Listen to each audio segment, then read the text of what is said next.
ডানে মাটি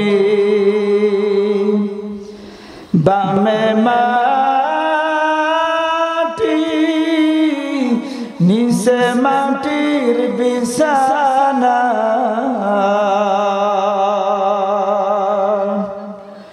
উপরেতে বাঁশের ছাউনি চিন্তা করে দেখো না উপরেতে বাঁশের ছাউনি মন চিন্তা করে দেখো না কেমনে ওই কঠিন অন্ধকার কবরে থাকবারে বন্ধু ওই কবরে আপন বলে কেউ নাই কেউ তোমার সাথে যাবে না ওই কঠিন গহীন অন্ধকার কবর তুমি যদি আমার আল্লাহকে আপন না বানাইয়া আমার আল্লাহকে বন্ধু না বানাইয়া ওই কঠিন অন্ধকার কবরে যদি যাও ওই কবরের মাটি এক পাশের মাটি আর এক পাশের মাটির সাথে এমন জোরে চাপ মারবে বান্দা তোমার পাজরের হাড্ডি চুরমার হয়ে যাবে আরে ওই কঠিন অন্ধকার কবরে বেনমাজির কবরে একটি নয় দুটি নয় 99টা সাপ আসিয়া বেনমাজির কবরের মধ্যে ধ্বংসন করতে থাকবে কিয়ামত পর্যন্ত তার কবর আযাব হইতে থাকবে চিল্লাইতে থাকবে কান্না করতে থাকবে কেউ তোমাকে বাঁচানোর জন্য যাবে না আর তুমি যদি ওই আসল মালিক আল্লাহ তাআলার হুকুম মানিয়া যদি তুমি কবরে যাও ওই মালিক আল্লাহ কিয়ামত পর্যন্ত শান্তি আরাম আয়েশের ঘুমে ঘুমাইয়া রাখবেন ইল্লাল্লাহু মুহাম্মাদুর রাসূলুল্লাহ সকলে বলি সাল্লাল্লাহু আলাইহি ওয়াসাল্লাম আলহামদুলিল্লাহ রায়বাসা কেন্দ্রীয় মোল্লার জামে মসজিদ ও আল মাদানিয়া নুরানি ও হাফিজি মাদ্রাসা উদ্যোগে একদিনব্যাপী তাফসিরুল কোরআন ওয়াজ মাহফিলের সম্মানিত সভাপতি সাহেব জনাব আবুল হোসেন মোল্লা সাবেক সিনিয়র শিক্ষক রায়পাশা ইসলামিয়া মাধ্যমিক বিদ্যালয়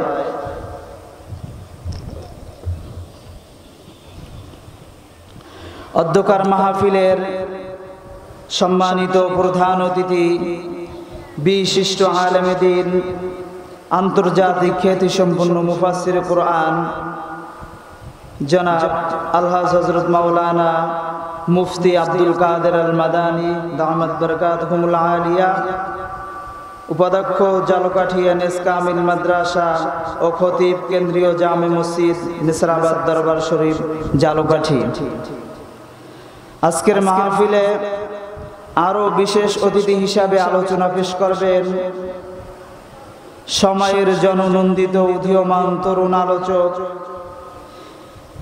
বিশিষ্ট আলেমে দ্বীন জনাব হাফেজ মাওলানা মুফতি জহিরুল ইসলাম সাহেব দামাত বরকাতুহুমুল আলিয়া মুহতামিম জামাত দরবারি হাফিজি মাদ্রাসা কমপ্লেক্স কাঠালিয়া জালকাঠি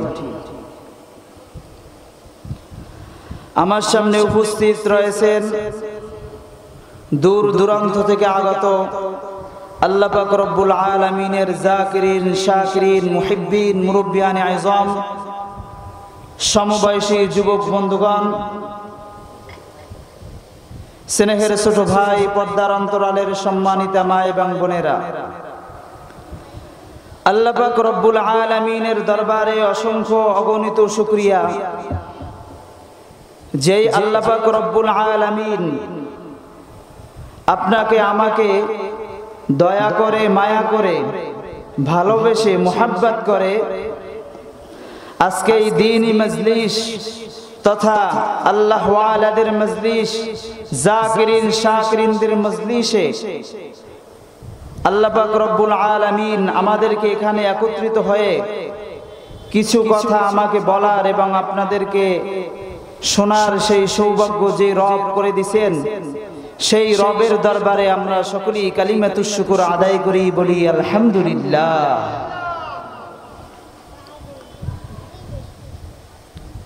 আমরা এমন একটি সময় আমরা পার করতেছি, যেই সময় মানুষগুলো তার নিজের অজান্তেই ঈমান হারা হয়ে যাচ্ছে। তার কথার মাধ্যমে হোক, তার কাজের মাধ্যমে হোক, যেভাবেই হোক, সে তার ঈমানকে হারাইয়া ফেলাইতেছে। এমন একটি কঠিন মুহূর্তে আল্লাহ পাক রব্বুল আলামিন আমাদেরকে জান্নাতের বাগানে আসার সুযোগ করে দিয়েছেন। এর চাইতে বড় নিয়ামত পৃথিবীতে আর কোনো কিছুই হতে পারে না। আপনারা হইলেন খাঁটি মানুষ। সন্ধ্যার পরে এই সময় দেখা যায় যে কোনো ওয়াজ মাহফিলে মানুষজন বসতে চায় না। চিন্তা করে যে সন্ধ্যার পরে আর কি বসে করবো, সন্ধ্যা পরে নামাজটা শেষ, এরপরে চা তামাক নাস্তা পানি খেয়ে এরপরে বসবো, অন্য যখন বক্তা উঠবে তখন শুনবো, আবার কিছু একদল আসবে খবর নেয় যে মাহফিলে তবরক খাইবে কিনা। তারা আসবে, প্রধান বক্তা যখন একবারে শেষ মুহূর্তে যখন দেখবে দুরূদ শরীফ পাঠ করছে, তখন রাস্তা থেকে দৌড় দিয়ে চলে আসবে। আইসে তারা কি করবে? মুনাজাত করবে। তো বলতেছিলাম, যাদেরকে আল্লাহ কবুল করেছেন তারাই এখানে আমরা একমাত্র উপস্থিত হইতে পারছি। আসলে এই নিয়ামতটা আল্লাহ তাআলা আমাদেরকে দান করেছেন। আল্লাহ যদি আমাদের দান না করতেন তাহলে আমরা এই নিয়ামত পাইতাম না। ওই হতভাগা মানুষের কাতারদের মধ্যে আমরা পইরা যাইতাম। বলেন ঠিক কিনা? সবচাইতে বড় নিয়ামত হলো আল্লাহ পাক রব্বুল আলামিন আপনাকে আমাকে সুস্থ রাখছেন, দ্বীনি মাজলিসে বসার তৌফিক দান করেছেন। এইটাই হলো সবচেয়ে বড় নিয়ামত। নিয়ামত সম্পর্কে মানুষদের কাছে জিজ্ঞাসা করা হলে শতকরা 99% মানুষই ভুল উত্তর দেয় যে নিয়ামত বলতে আসলে তুমি কি বুঝো।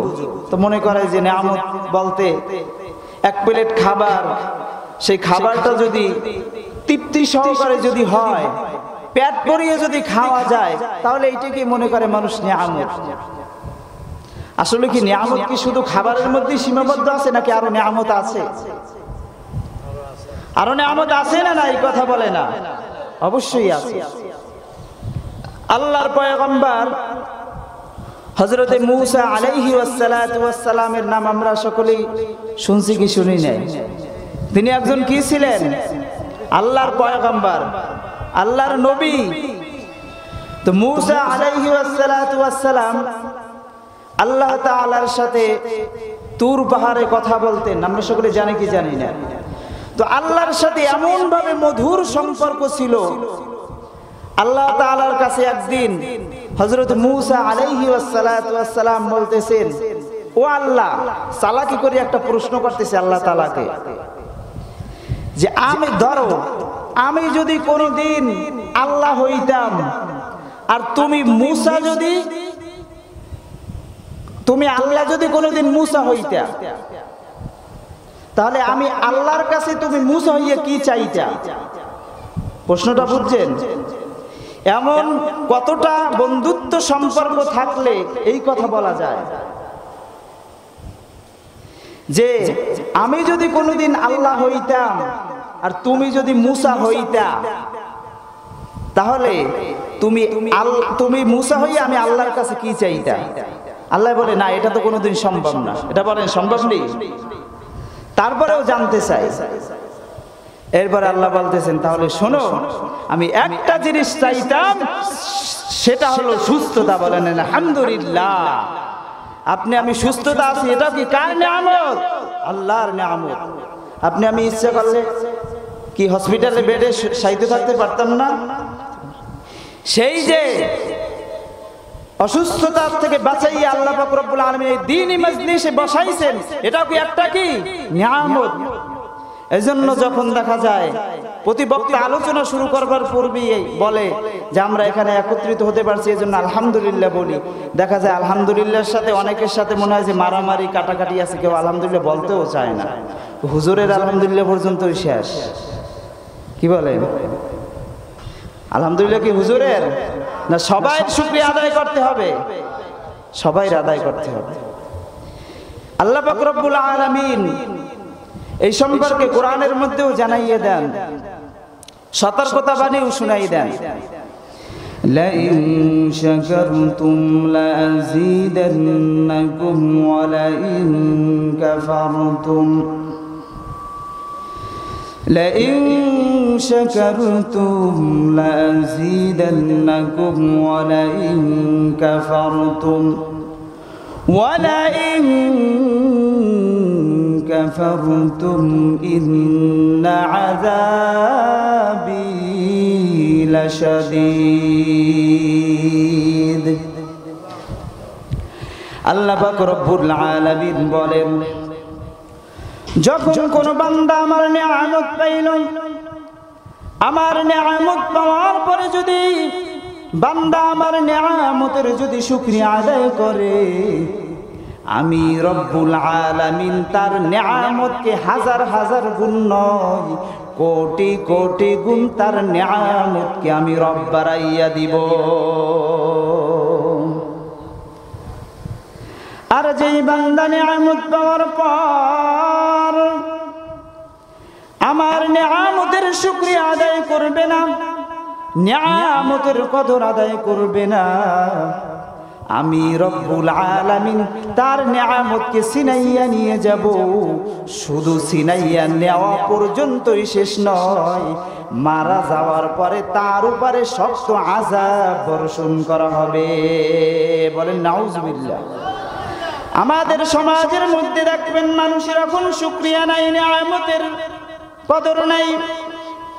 বলে আল্লাহ এইটা করলো কেন, ওইটা করলো কেন, আমার উপরে এত বিপদ কেন দিল, নিয়ামতের কদর করে না। মনে রাখবেন এই সকল মানুষগুলো কোনোদিন সুখী হইতে পারবে না যতক্ষণ পর্যন্ত যেই অবস্থানে আছে ওই অবস্থানে থেকে আমার রব আল্লাহর শুকরিয়া আদায় না করবে। এজন্য বলেন সব সময় শুকরিয়া আদায় করার, নিয়ামতের শুকরিয়া আদায় করার দরকার আছে না নাই? তাহলে আর একবার জোরে আলহামদুলিল্লাহ হবে নি? সকলে বলি আলহামদুলিল্লাহ, আর জোরে বলি আলহামদুলিল্লাহ। নারায়ে তাকবীর, নারায়ে তাকবীর। তো আমি আপনাদের সামনে জিকির সম্পর্কে সংক্ষিপ্ত সময় আলোচনা করব। তো আল্লাহ পাক রব্বুল আলামিন পবিত্র কালামের মধ্যে বলেন, يا أيها الذين آمنوا اذكروا الله يا أيها الذين آمنوا اذكروا الله ذكرا كثيرا وسبحوه بكرة وأصيلا। আল্লাহ পাক রব্বুল আলামিন বলেন, হে ঈমানদারেরা, ঈমানদার কারা? যারা আমার আল্লাহ তাআলার উপর ঈমান এনেছে, যারা আমার আল্লাহ তাআলাকে এক আল্লাহ বলিয়া স্বীকার করেছে, ওই সকল ঈমানদারদেরকে আমার আল্লাহ উদ্দেশ্য করিয়া বলতেছেন, ইয়া আইয়ুহাল্লাযীনা আমানু যকুরুল্লাহ যিকরান কাসীরা وسبحوه بكرة وأصيلا। হে ঈমানদারেরা, তোমরা অধিক পরিমাণে আল্লাহ তাআলার জিকির করো এবং সকাল সন্ধ্যা তার পবিত্রতা বর্ণনা করো। তাহলে বলেন, এখানে ঈমানদারদেরকে উদ্দেশ্য করিয়া বলছেন নাকি মুনাফিকদের উদ্দেশ্য করিয়া বলছেন? কাদেরকে উদ্দেশ্য করিয়া বলছেন? ইমানদারদের। তাহলে আমরা সকলে কি ইমানদার? আমরা সকলে ঈমান এনেছি, এক আল্লাহ মানি তো? আমাদের নবী মানি, জনাবে মুহাম্মদুর রাসূলুল্লাহ সাল্লাল্লাহু আলাইহি ওয়াসাল্লাম, সকলে মানি তো? মানি। তো সকলে যারা মানেন তাদেরকে আমার আল্লাহ উদ্দেশ্য করিয়া বলতেছেন, ইয়া আইয়ুহাল্লাযীনা আমানু যকুরুল্লাহ, হে ঈমানদারেরা তোমরা অধিক পরিমাণে আল্লাহ তাআলার জিকির করো। কেন আমার আল্লাহ তাআলা কোরআনের মধ্যে জিকির করার কথা বললেন? এর একটা কারণ আছে না নাই? কথা বলেন, এর কারণ আছে না নাই? এই কারণটা পাইবেন কোথায়? হাদিস শরীফের মধ্যে আল্লাহর পয়গম্বর জানাইয়া দেন, قال رسول الله صلى الله عليه وسلم الشيطان جاثم على قلب ابن آدم فإذا ذكر الله خنس وإذا غفل وسوس أو كما قال النبي عليه الصلاة والسلام। আল্লাহর পয়গম্বর জানাইয়া দেন, প্রতিটা মানুষের কলবের মধ্যে শয়তান বাসা বানাইয়া থাকে। কি বানাই থাকে? বাসা বানাইয়া থাকে। কলবের মধ্যে শয়তান নিবিষ্ট হইয়া থাকে।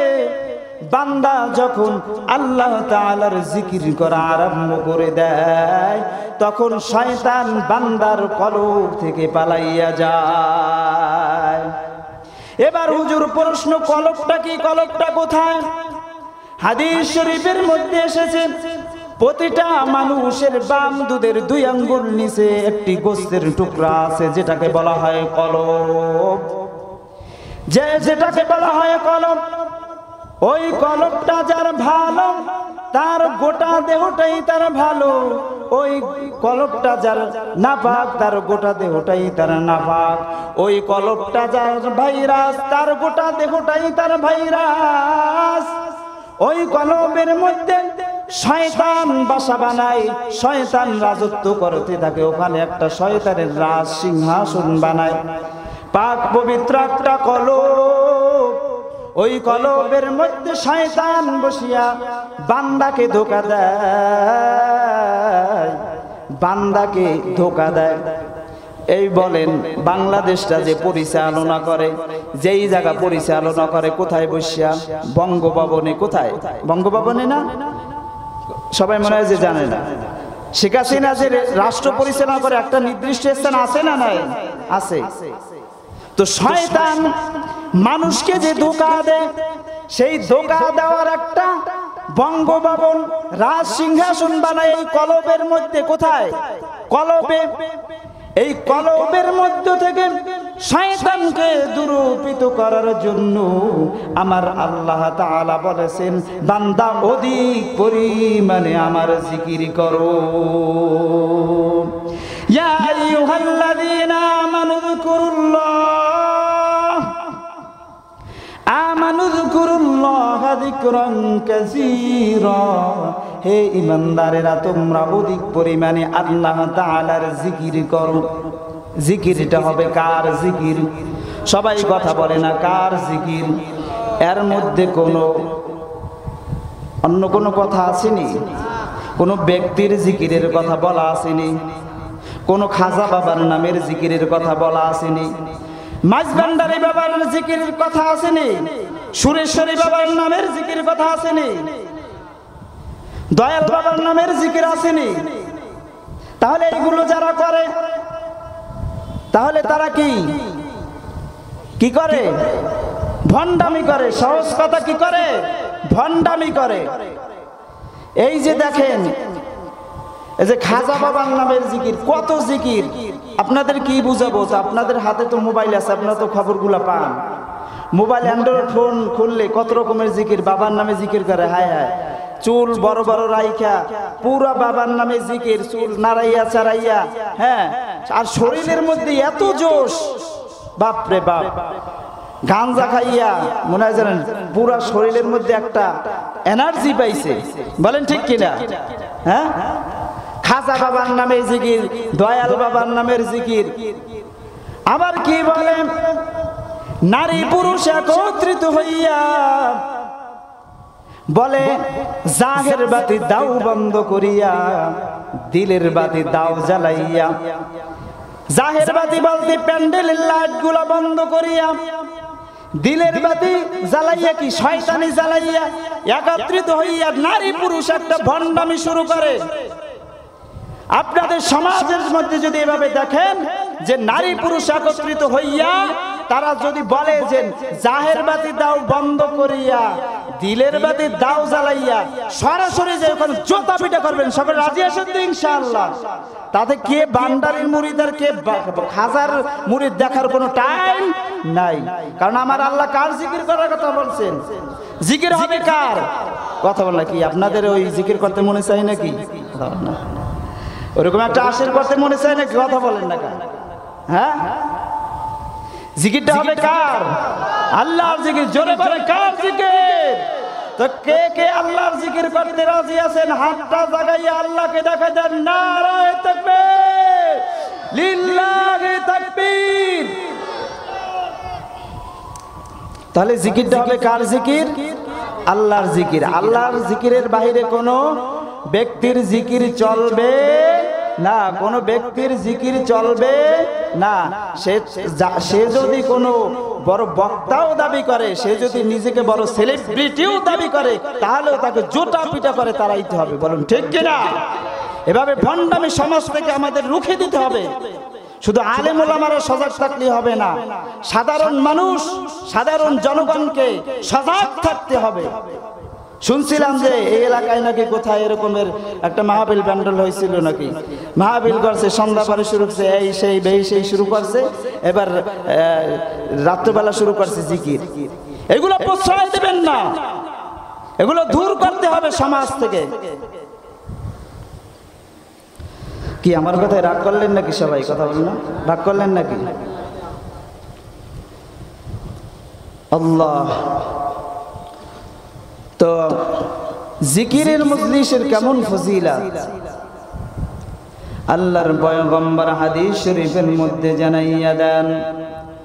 قال رسول الله صلى الله عليه وسلم لا يقعد قوم يذكرون الله لا يقعد قوم يذكرون الله إلا خفتهم الملائكة وغشيت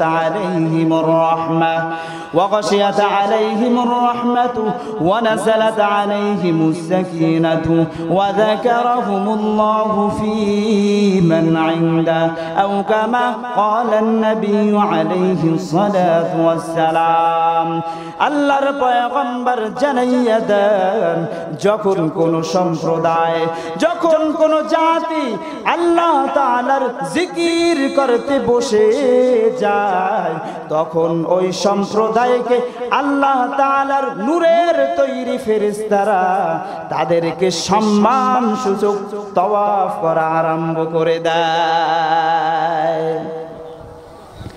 যেমনি ভাবে কাবা শরীফ তাওয়াফ করে, হাজী সাহেবরা তাওয়াফ করেনি, কথা বলেন না, তাওয়াফ করেন।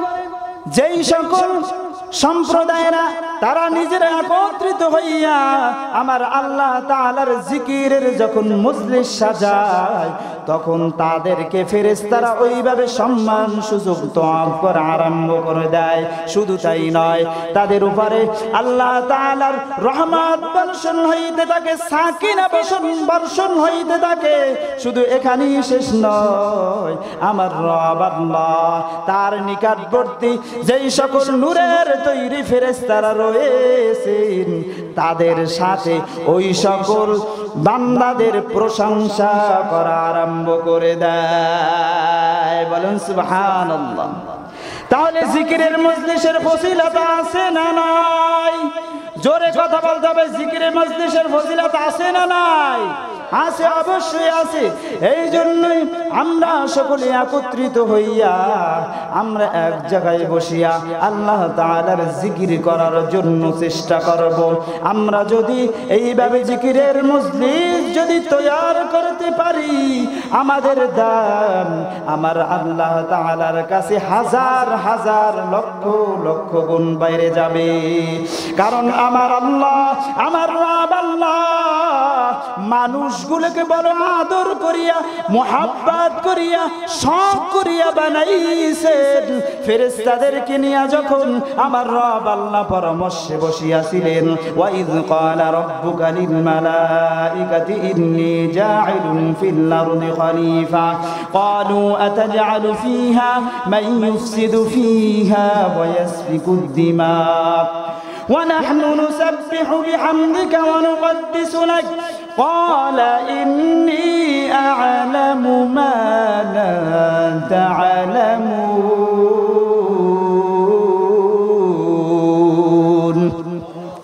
আল্লাহ পাক রব্বুল আলামিন যখন ফেরেশতাদেরকে নিয়ে পরামর্শে বসলেন, যখন আমার আল্লাহ ফেরেশতাদের সামনে বললেন, ও ফেরেশতারা, আমি পৃথিবীর জমিনে মানুষ প্রতিনিধি পাঠাইতে চাই। তখন ফেরেশতারা বললেন, ও আল্লাহ, পৃথিবীতে মানুষ পাঠানোর দরকার নাই।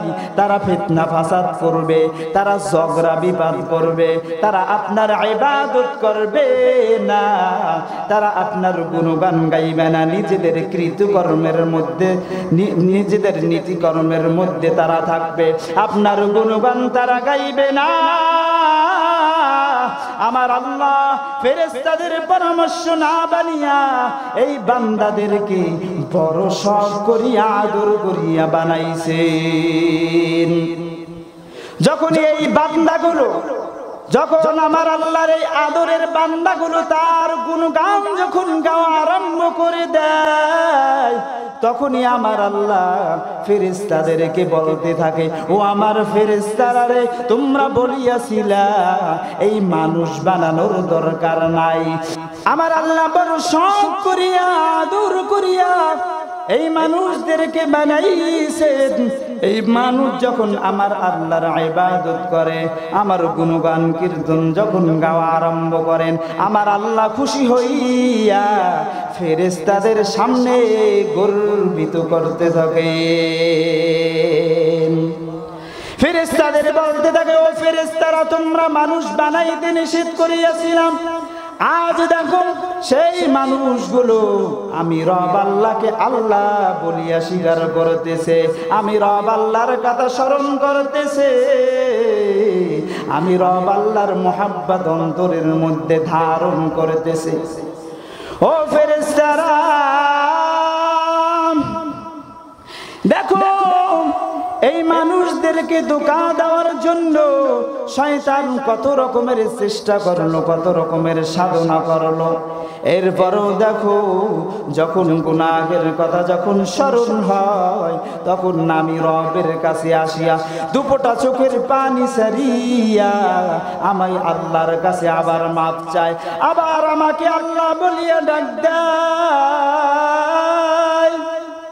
ফেরেশতাদেরকে আমার আল্লাহ বান্দার প্রতিটা কর্মের কারণে, প্রতিটা নেকের কাজ দেখিয়া আমার আল্লাহ ফেরেশতাদের সামনে এভাবে বান্দার কথা আলোচনা করতে থাকেন। কারণ আমার আল্লাহ মানুষদেরকে কেন সৃষ্টি করেছেন, কিসের জন্য সৃষ্টি করেছেন, কথা বলেন? তার ইবাদত করার জন্য, তাতে কোনো সন্দেহ আসেনি? বলেন, কিসের জন্য সৃষ্টি করেছেন? তার ইবাদত করার জন্য। ওয়ামা খালাকাতুল জিন্না ওয়াল ইনসা ইল্লা ওয়ামা খালাকাতুল জিন্না ওয়াল ইনসা ইল্লা লিয়াবুদুন।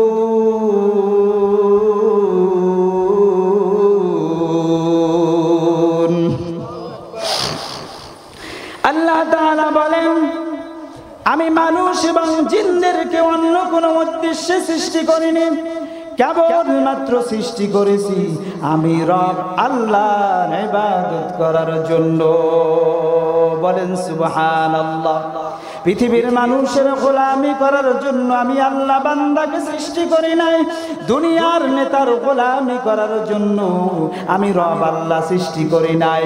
কোন নবীর গোলামি করার জন্য আমি রব আল্লাহ সৃষ্টি করি নাই। আমি আল্লাহ বান্দাকে কেবলমাত্র সৃষ্টি করেছি আমি রব আল্লাহর ইবাদত করার জন্য।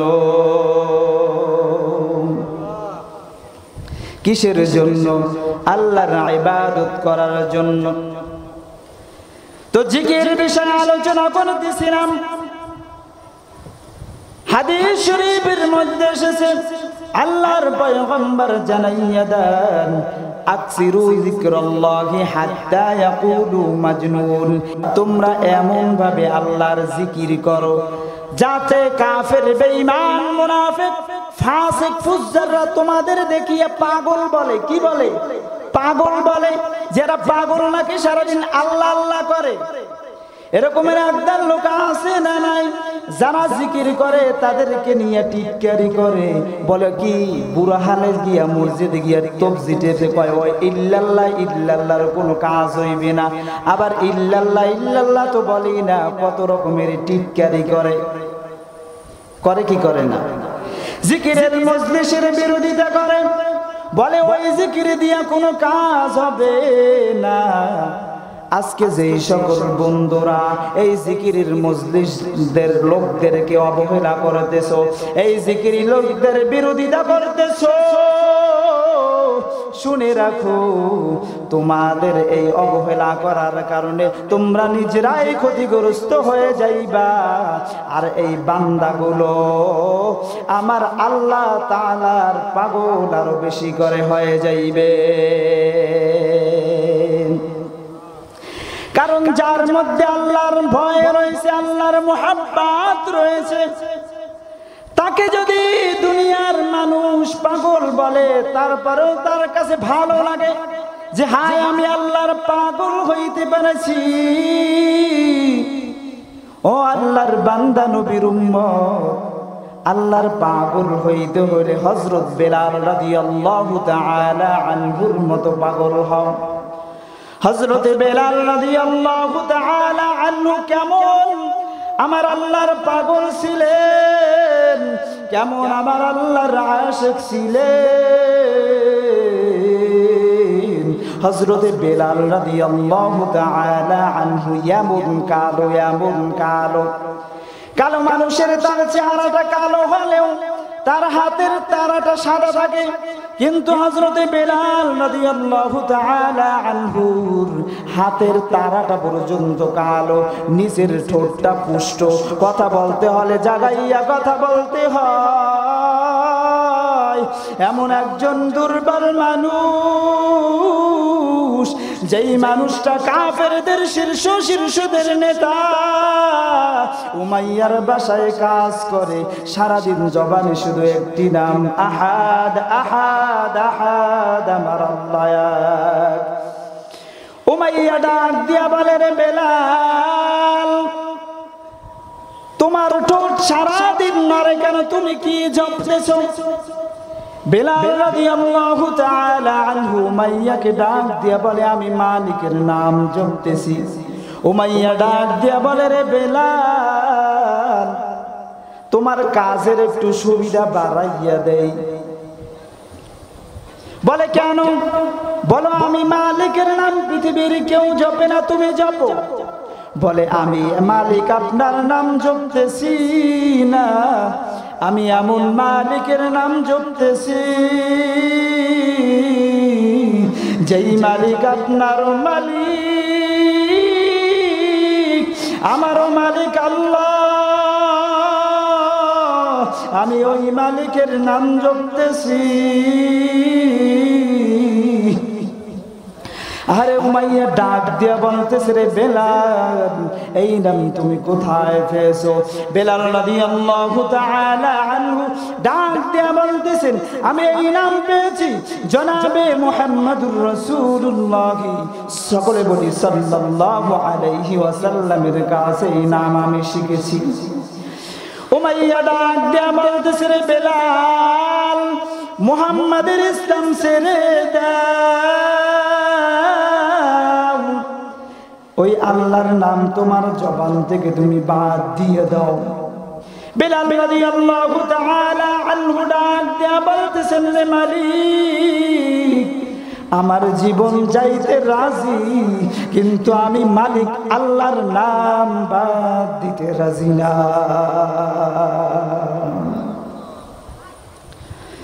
বেলাল রাদিয়াল্লাহু তাআলা আনহুকে বলতেছেন, বেলাল, তুমি যদি আল্লাহর নাম বাদ না দাও, তোমার জন্য কঠিন শাস্তির ব্যবস্থা করা হবে।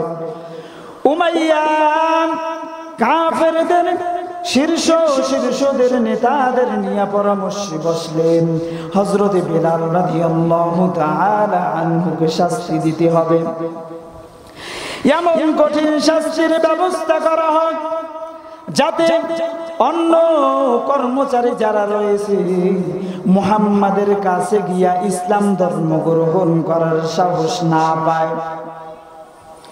হযরত বেলাল রাদিয়াল্লাহু তাআলা আনহুকে শাস্তি দেওয়ার জন্য গরম আগুনের আংটা বানাইয়া রেডি করা হলো। এবার বেলাল রাদিয়াল্লাহু তাআলা আনহুকে দাঁড় করানো হলো। আরো কর্মচারীকে দাঁড় করানোর পর বেলাল রাদিয়াল্লাহু তাআলা আনহুকে ডাক দিয়া বলা হইতেছে, রে বেলাল, তোমার জবান থেকে আল্লাহ তাআলার নামটা বাদ দাও। বেলাল রাদিয়াল্লাহু তাআলা আনহু বললেন, না না, আমার জীবন যাইতে রাজি, কিন্তু আমি আল্লাহ তাআলার নাম বাদ দিতে রাজি না। হযরত বেলাল রাদিয়াল্লাহু তাআলা আনহুকে শাস্তি দেওয়ার জন্য গরম আগুনের আংটার উপরে হযরত বেলাল রাদিয়াল্লাহু তাআলা আনহুকে চিৎ কইরা শোয়াইয়া বুকের উপর পাথর চাপা দিয়া দিছে। এরপর হযরত বেলাল রাদিয়াল্লাহু তাআলা আনহুর জবান থেকে আমার আল্লাহর নাম এক মুহূর্তের জন্য বন্ধ হয় না, জবান থেকে অসংখ্য অগণিতবার বাহির হইতেছে, আহাদ আহাদ আহাদ, আমার আল্লাহ এক, আমার আল্লাহ এক। ওই বাদ থেকে সিদ্দিক আকবর হযরত আবু বকর রাদিয়াল্লাহু তাআলা আনহু যাইতেছিলেন। হযরত আবু বকর রাদিয়াল্লাহু তাআলা আনহু দেখতেছেন বেলাল রাদিয়াল্লাহু তাআলা আনহুকে এভাবে কঠিন শাস্তি দেওয়া হইতেছে। আবু বকর রাদিয়াল্লাহু তাআলা আনহু বেলালকে ডাক দিয়ে বলতেছেন, রে বেলাল, তুমি আল্লাহর নামটা একটু আস্তে নাও। আল্লাহর নাম যদি তুমি আস্তে নাও, হয়তো ভাই আস্তে নেওয়ার কারণে তোমার কম শাস্তি হতে পারে। এই পরামর্শ দিয়া সিদ্দিক আকবর আবু বকর রাদিয়াল্লাহু তাআলা আনহু চলে গেলেন। আসার পথে আবার দেখতেছেন হযরত বেলাল রাদিয়াল্লাহু তাআলা আনহুকে কঠিন ভাবে শাস্তি দেওয়া হইতেছে। আর বেলাল রাদিয়াল্লাহু তাআলা আনহু আরো জোরে জোরে ডাক দিতেছেন, আহাদ আহাদ আহাদ, আমার আল্লাহ এক, আমার আল্লাহ এক। হযরত আবু বকর রাদিয়াল্লাহু তাআলা আনহু রাগান্বিত আওয়াজে ডাক দিয়া বলতেছেন, রে বেলাল, তোমাকে না বলেছিলাম আল্লাহর নামটা একটু আস্তে নাও? আল্লাহর নামটা তুমি যদি আস্তে নিতে তাহলে তোমার শাস্তিটা একটু কমে যেত। হযরত বেলাল রাদিয়াল্লাহু তাআলা আনহু ডাক দিয়া বলতেছে, রে সিদ্দিক আকবর, আপনি রাগ করবেন না, আপনি রাগ করবেন না। ওরা আমাকে যতই শাস্তি দেখ না কেন, ওরা আমাকে যতই কষ্ট দেখ না কেন, ওদের কষ্টের চাইতে আমার রব আল্লাহ তাআলার আমার রব আল্লাহ তাআলার নামের মধ্যে মজা অনেক বেশি।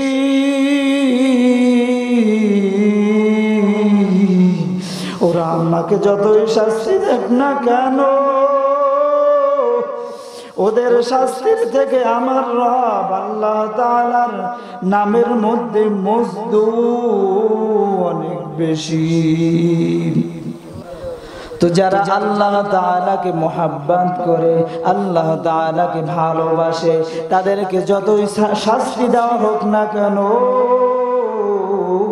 তাদেরকে যতই কষ্ট দেওয়া হোক না কেন, তারা আমার আল্লাহ নামের মধ্যে ওই শাস্তির চাইতে মজা অনেক বেশি পেয়েছে। তারা নিজের জীবন দিয়ে দিতে প্রস্তুত, কিন্তু আমার আল্লাহ তাআলার মুহাব্বত থেকে, আমার আল্লাহ তাআলার নাম থেকে এক মুহূর্তের জন্য দূরে সরতে রাজি না। বলুন ঠিক কিনা? যাদের অন্তরে আমার আল্লাহর ভয় রয়েছে, আল্লাহর মুহাব্বত রয়েছে, তারা কোনদিন গুনাহের কাজের মধ্যে লিপ্ত হবে না। তারা কোনদিন মানুষকে কষ্ট দিবে না। তারা সব সময় আমার আল্লাহ তাআলার নামটা অন্তরের মধ্যে জারি রাখবে। তাদের অন্তরে সব সময় শুধু আমার আল্লাহ। ওই বান্দা যখন ডানে তাকাইলেও দেখে আল্লাহ। ওই বান্দা যখন বামে তাকাইও তখন চিন্তা করে আমার আল্লাহ কই। ওই বান্দা সামনে তাকায় তখনও চিন্তা করে আমার আল্লাহ কই।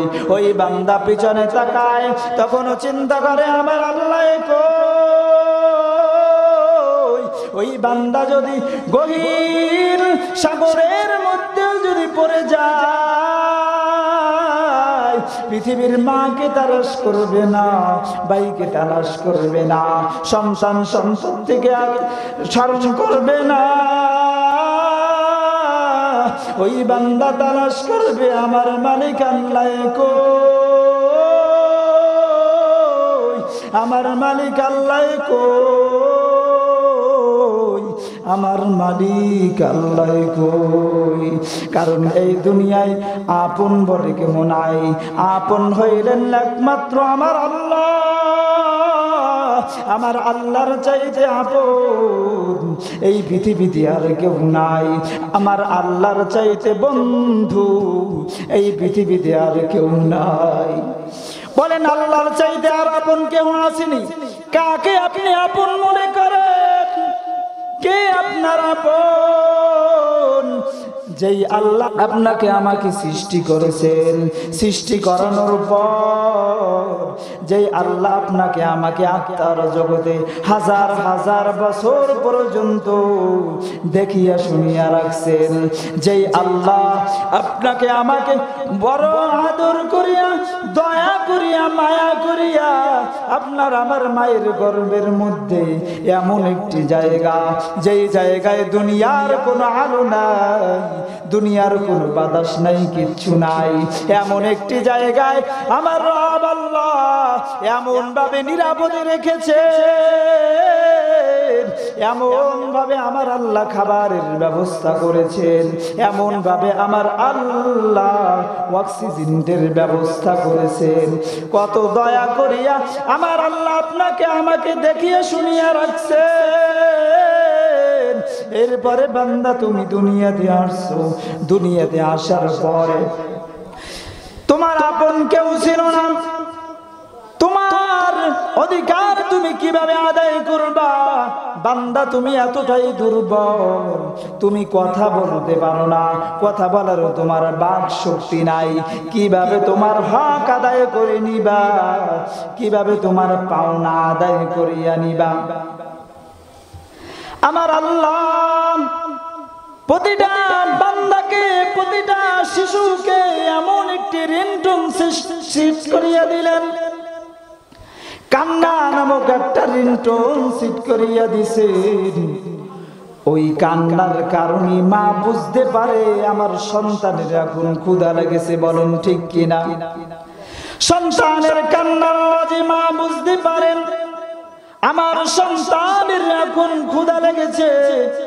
সন্তানের কান্নার মাধ্যমে বুঝতে পারেন যে সন্তানের এখন ঘুমে ধরেছে। সন্তানের কান্নার রিংটোনের কারণে মা বুঝতে পারেন সন্তানের এখন এইটা প্রয়োজন, ওইটা প্রয়োজন। আমার আল্লাহ যদি এই কান্না নামক রিংটোন যদি সেট না করিয়া দিতেন, তাহলে আপনি আমি বলেন বিনা খাবারে আমরা বলেন সকলেই শেষ হয়ে যাইতাম। বলুন ঠিক কিনা? এই কান্না নামক রিংটোন দিয়া আমার মায়ের কাছ থেকে সব হকগুলো আদায় করে নিলাম। এরপরে আমি আস্তে আস্তে বড় হইলাম, কথা বলা আরম্ভ করলাম। আমি মনে করতেছি আমার মা এখন আপন, আমি এখন মনে করতেছি আমার বাবা এখন আপন। এখন আমি দেখতেছি আমার ভাই আমার অনেক বড় আপন। এখন আমি আল্লাহ বলে আল্লাহকে স্বীকার করি না, যেই আল্লাহ আমাকে এত আদর করিয়া, এত দয়া করিয়া, মায়া করিয়া এই রোগের জগৎ থেকে শুরু করিয়া মায়ের গর্ভে দেখিয়া শুনিয়া রাখছে। এরপরে সামান্য দুনিয়ায় আসিয়া মা বাবা আত্মীয় স্বজনদের পাইয়া আল্লাহরে ভুলিয়া গেলাম। তখন আমার আল্লাহ বলতে থাকেন, যখন তোমার কেউ ছিল না তখন ছিলাম আমি, এখন তোমার সব হইয়াছে পর হইলাম আমি, এখন তোমার সব হইয়াছে পর হইলাম আমি। যখন তোমার কেউ ছিল না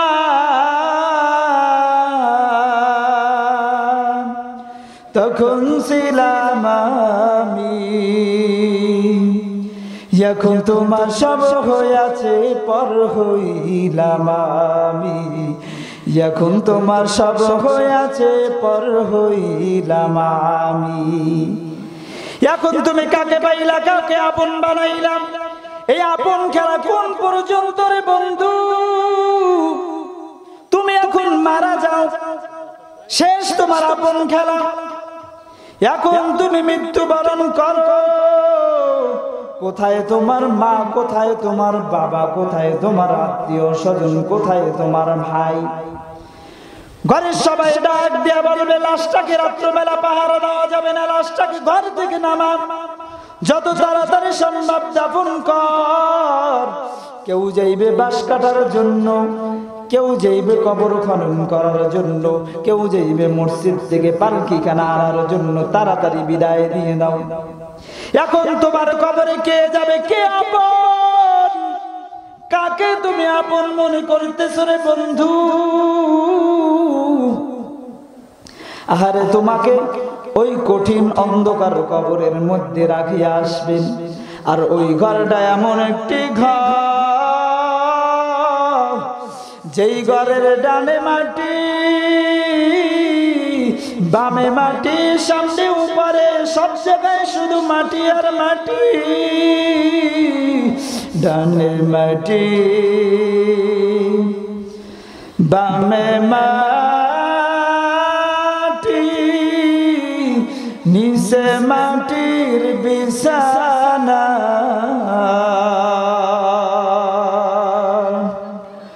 উপরেতে বাঁশের ছাউনি, চিন্তা করে দেখো না। উপরেতে বাঁশের ছাউনি, মন চিন্তা করে দেখো না। কেমনে ওই কঠিন অন্ধকার কবরে থাকবারে বন্ধু? ওই কবরে আপন বলে কেউ নাই, কেউ তোমার সাথে যাবে না। ওই কঠিন গহীন অন্ধকার কবর, তুমি যদি আমার আল্লাহকে আপন না বানাইয়া, আমার আল্লাহকে বন্ধু না বানাইয়া ওই কঠিন অন্ধকার কবরে যদি যাও, ওই কবরের মাটি এক পার্শ্বের মাটি আর এক পার্শ্বের মাটির সাথে এমন জোরে চাপ মারবে, বান্দা তোমার পাজরের হাড্ডি চুরমার হয়ে যাবে। আরে ওই কঠিন অন্ধকার কবরে, বেনু মজির কবরে একটি নয় দুটি নয় 99টা সাপ আসিয়া বেনু মজির কবরের মধ্যে ধ্বংসন করতে থাকবে। কিয়ামত পর্যন্ত তার কবর আযাব হইতে থাকবে, চিল্লাইতে থাকবে, কান্না করতে থাকবে, কেউ তোমাকে বাঁচানোর জন্য যাবে না। আর তুমি যদি ওই আসল মালিক আল্লাহ তাআলার হুকুম মানিয়া যদি তুমি কবরে যাও, ওই মালিক আল্লাহ কিয়ামত পর্যন্ত শান্তি আরাম আয়েশের ঘুমে ঘুমাইয়া রাখবেন।